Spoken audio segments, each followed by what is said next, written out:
My name is Karen Perez. My topic is frontal sinusitis causing epidural abscess and puffy tumor.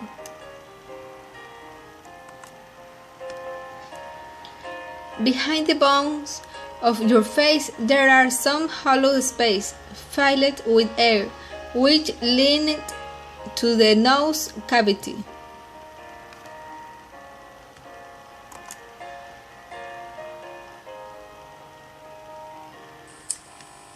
Hi, welcome to DrSecrets.com.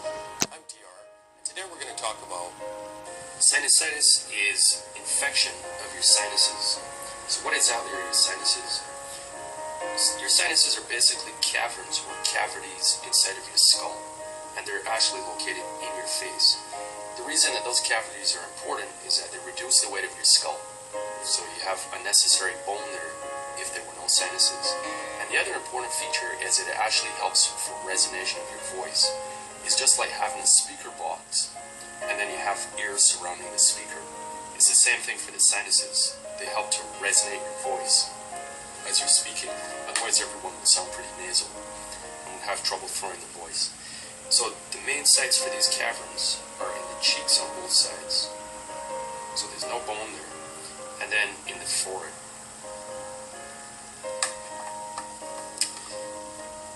Now the lining inside of these caverns is just like the lining inside of your mouth. So it can get infected and inflamed and is subject to the same problems that can happen inside your mouth or throat. So you have your lining in here. Normally that lining is nice and smooth. That lining can produce mucus just like the inside of your mouth. And these sinuses drain into your nasal passages.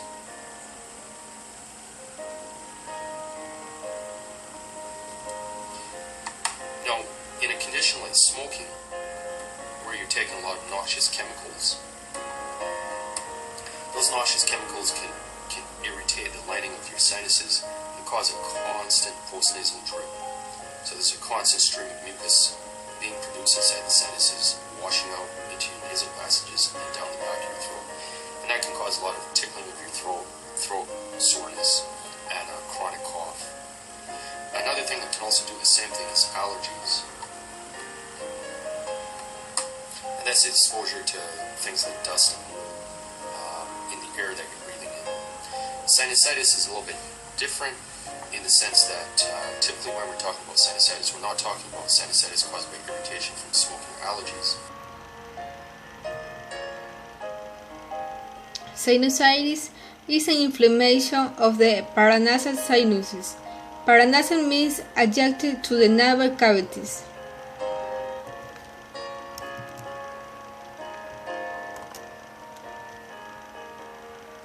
Experts estimate that 37 million people in the United States suffer from chronic sinusitis. That's more than are affected by arthritis or hypertension.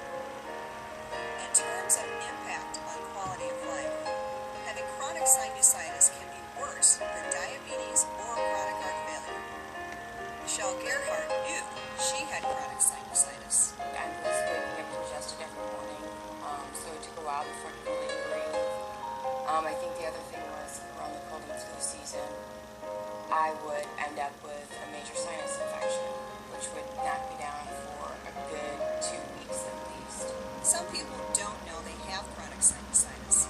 All they know is life is uncomfortable with facial pain and pressure, congestion, postnasal drainage, and maybe headache, fever, fatigue, and cough, not to mention halitosis.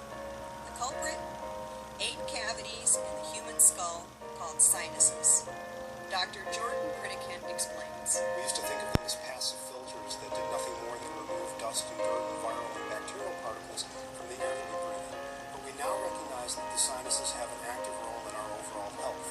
They act as reservoirs for a compound called nitric oxide, and this compound is incorporated into the air that we breathe. In every breath, it enters the lungs and dilates small blood vessels. It has a role as an antibacterial agent. It also has an antifungal property. Frontal sinusitis. The patient feels pain and or pressure behind or above the eyes. The pain will generally be experienced as headache.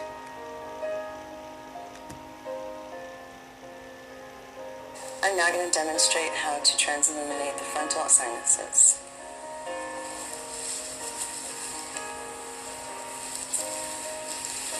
For the frontal sinuses, you place the light just below the brow, and you cup your hand over the light looking for a warm red glow in the frontal area. And do the same on the other side.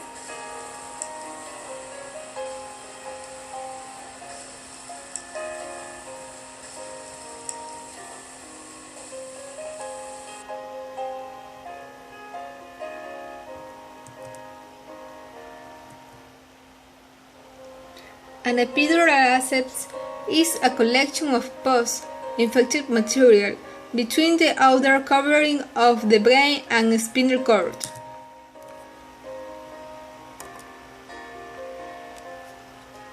Hello, this is Dr. Carlo Oden, emergency physician and founder of edxitvideo.com.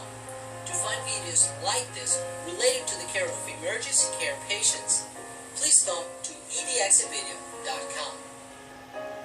Epidural abscess. An epidural abscess is a collection of pus or infected material between the outer layer covering the brain and the spinal cord and the bones of the skull or spine. The abscess causes swelling in that area. Causes, incidence, and risk factors associated with epidural abscess. First, epidural abscess is a rare disorder caused by infection in the area between the bones of the skull or spine and the membranes covering the brain and spinal cord, the meninges. This infection is called an intracranial epidural abscess if it's inside of the skull area, or a spinal epidural abscess if it is found in the spine area. Most of them are located in the spine. The infection is usually caused by bacteria. Staphylococcus aureus is the most common organism, but may be caused by fungus. It can be due to other infections in the body or germs that spread through the blood. However, in some patients, no other source of infection is found. In the case of an intracranial epidural abscess within the skull, the risk factors include chronic ear infections, chronic sinusitis, head injury, mastoiditis, recent surgery. A spinal epidural abscess may be seen in patients with a history of back surgery or invasive procedures like epidurals.